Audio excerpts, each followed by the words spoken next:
Bom, meu nome é Charlie e esse é meu segundo trabalho de aprendizado em máquina, focado na parte de redes neurais. E o objetivo desse trabalho foi desenvolver um experimento completo em Keras para resolver um problema de classificação.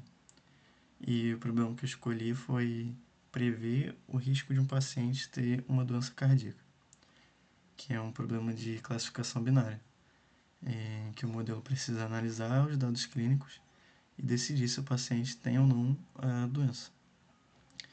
Para isso eu usei o dataset Heart Attack Possibility, que pode ser encontrado tanto no ICI quanto no Kaggle. E ele é muito bom para esse trabalho porque ele possui um bom mix de variáveis, né? São 303 instâncias e possui colunas numéricas como idade, colesterol, e colunas categóricas como sexo e o tipo de dor no peito, que precisarão de tratamento especial. Eu vou apresentar aqui o notebook em cada parte explicando o que está acontecendo nele. Bom, a primeira célula de código que eu vou mostrar tem o objetivo de carregar os dados e fazer um diagnóstico inicial. A gente importa o pandas e o pdread para carregar o arquivo CSV. E para garantir que o arquivo foi carregado corretamente, isso põe dentro de um try-except. E assim que os dados são carregados, tem os comandos de exploração, né? Que tem o def, né, que significa dataframe.head, para visualizar as primeiras linhas, e o mais importante, né, que é o dataframe.info, que mostra se há valores nulos e quais tipos de dados são as colunas. Aqui pela saída dele, né, nós vemos que ele tem 303 linhas e nenhum valor nulo, que nos fala que não vamos precisar fazer a etapa da imputação.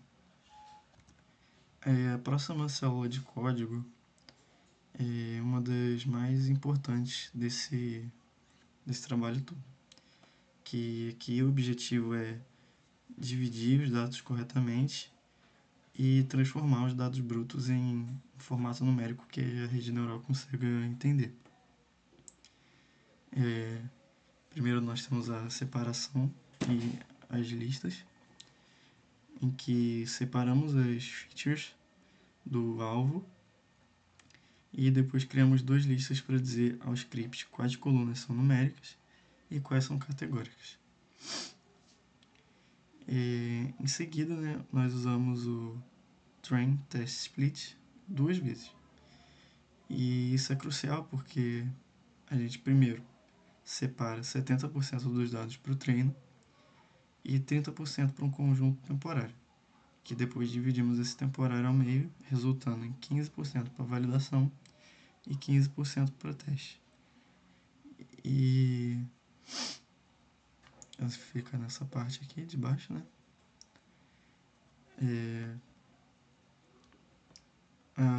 Usamos também o Stratify Y, que é para garantir que a proporção de pacientes doentes e saudáveis seja mais ou menos a mesma nos três conjuntos.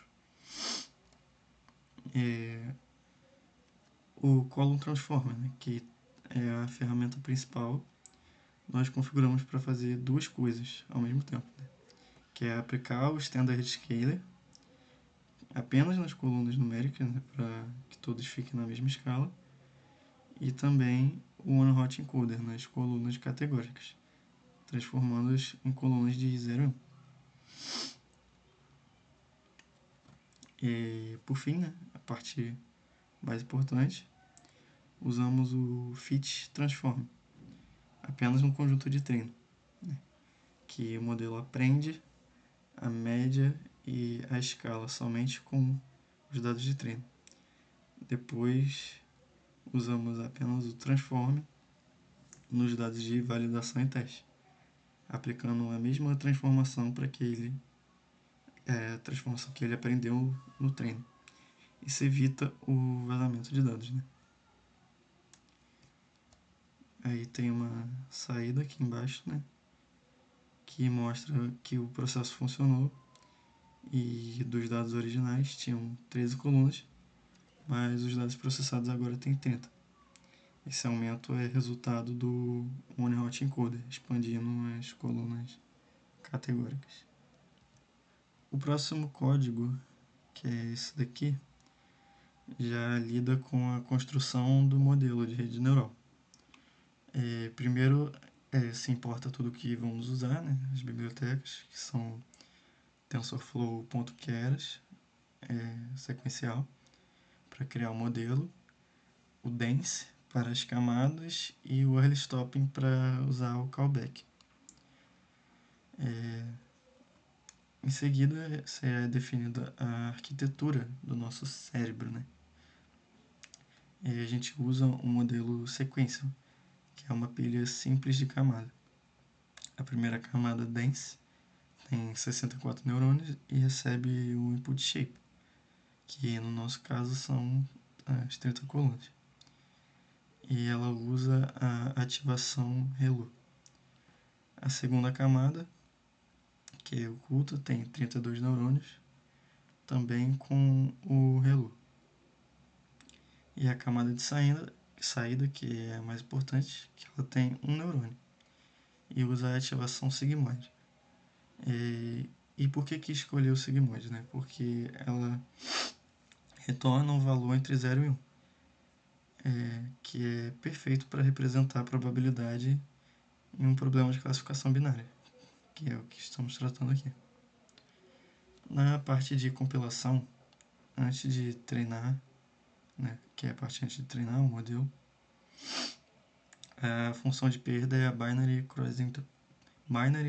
cross entropy, que é padrão para classificação binária. O otimizador é o Adam, que é muito eficiente, e a métrica que queremos observar é a acurácia. Aqui no quarto nós temos como que foi pedido no enunciado, é um callback, que no caso é o early stop. Ele vai monitorar a perda na validação e se essa perda não melhorar por 10 épocas seguidas, o treino para. O mais importante daqui é o Restore Best Weight, que vai garantir que o modelo reverta os pesos da melhor época, evitando assim o overfitting. E a parte 5 aqui já é o treinamento do modelo, onde a gente chama o model.fit. Passamos os dados de treino, que é o Xtrain Processed e o YTrain. Definimos ele como 100 épocas de treino, mesmo sabendo que talvez o early stopping provavelmente vai parar antes. E passamos os dados de validação e o callback do early stop. E aqui embaixo tem a saída, né, disso tudo. E a cada saída aqui, né,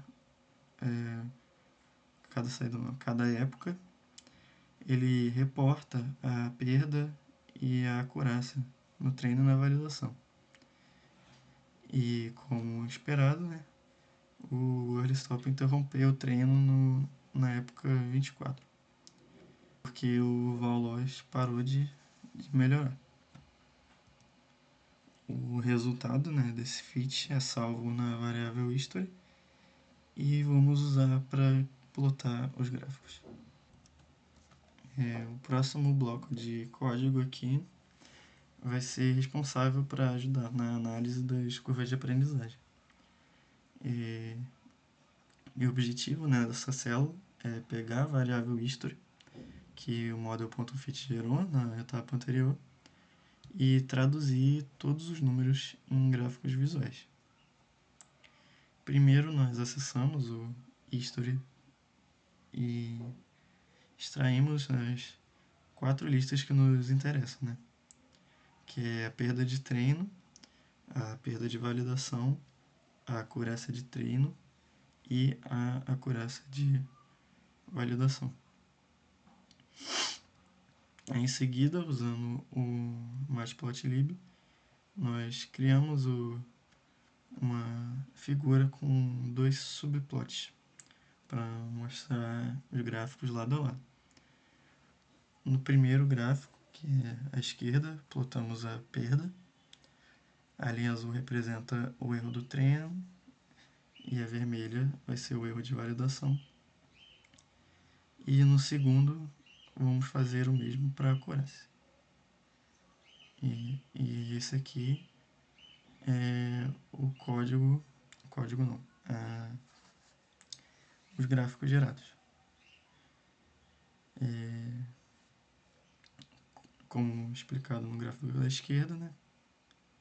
Tem aqui a perda e observando o comportamento dele, né? A gente vê que a linha azul é o erro do treino, está sempre caindo. E isso é normal, significa que o modelo está aprendendo os dados de treino. Mas a linha vermelha, né, que é o erro de validação, que é o que nos interessa mais, ela começa caindo junto, mas depois de um certo ponto ela para de cair e começa a subir meio que lentamente. E esse vão que se abre entre essas duas curvas é um sinal de overfitting, que o modelo começou a decorar os dados de treino e está começando mais a generalizar.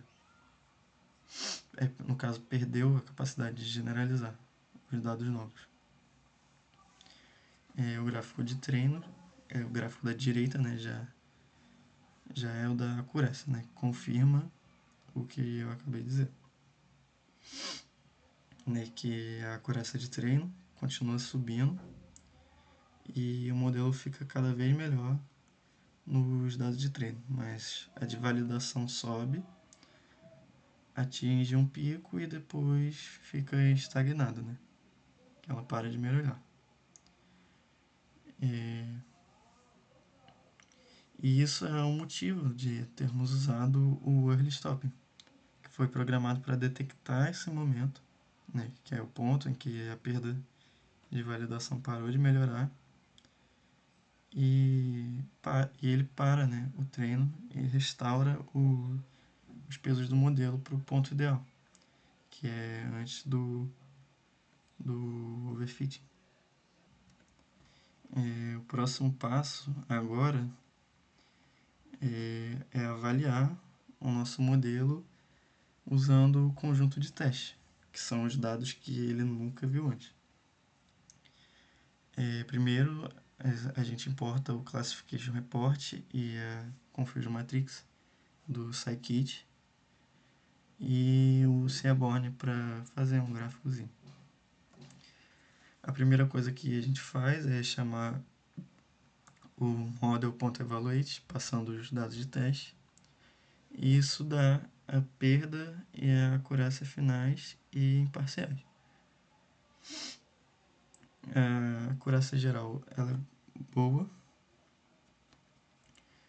mas queremos mais detalhes. Para isso usamos o model.predict para obter as previsões e em seguida nós geramos um Classification Report.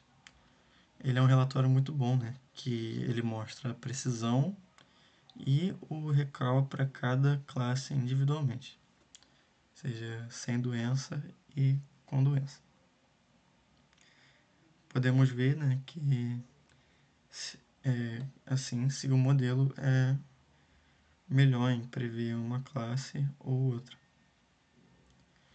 E também usamos uma matriz de confusão, né, que plotamos com Seaborn. Esse gráfico é a forma mais clara de ver o desempenho. Ele está aqui embaixo, né? E a diagonal principal dele, né? Ele mostra todos os acertos, aqui assim. E os outros quadrados mostram os erros.